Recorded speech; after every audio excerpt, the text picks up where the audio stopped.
Hi guys, అందరూ ఎలా ఉన్నారు? యాక్చువల్లీ ఈ వీడియో లేట్ అయిందండి. నేను నవంబర్లోనే పోస్ట్ చేయాలి, కుదరలేదు. ఇప్పుడు పోస్ట్ చేస్తున్నాను అనమాట. ఇది వచ్చేసి సుబ్రహ్మణ్యం షష్ఠి రోజు అయితే మేము దేవస్థానంలో భోజనాలు అయితే పెట్టుకున్నాము ఇక్కడ. ఇది వచ్చేసి వివేకానంద నగర్లో నాగదేవత అమ్మవారి గుడిలో సుబ్రహ్మణ్యం స్వామి, అలాగే వినాయకుడు, శివుడు కూడా ఉంటారు. అందరూ ఉంటారనమాట ఆ దేవస్థానంలో. ఇంకా అక్కడైతే మేము భోజనాలు అయితే పెట్టుకున్నాం.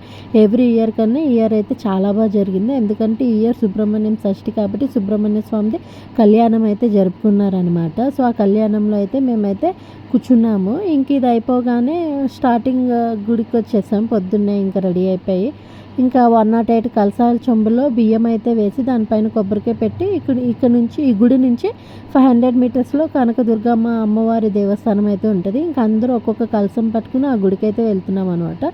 ఇంకా గుడికి వెళ్ళగానే 3 సార్లు ఆ గుడిలో ప్రదక్షిణాలు చేసేసి అమ్మవారికి వడిబియ్యం చూపించేసి రిటర్న్ బ్యాక్ మళ్ళీ నాగదేవత అమ్మవారి గుడికి తీసుకుని వచ్చేస్తారు. ఇంకా అక్కడ 108 చెంబులు అలా పెడతారనమాట. ఇంక మూడో రోజు అందరికీ ఇస్తారండి, అంతేనండి.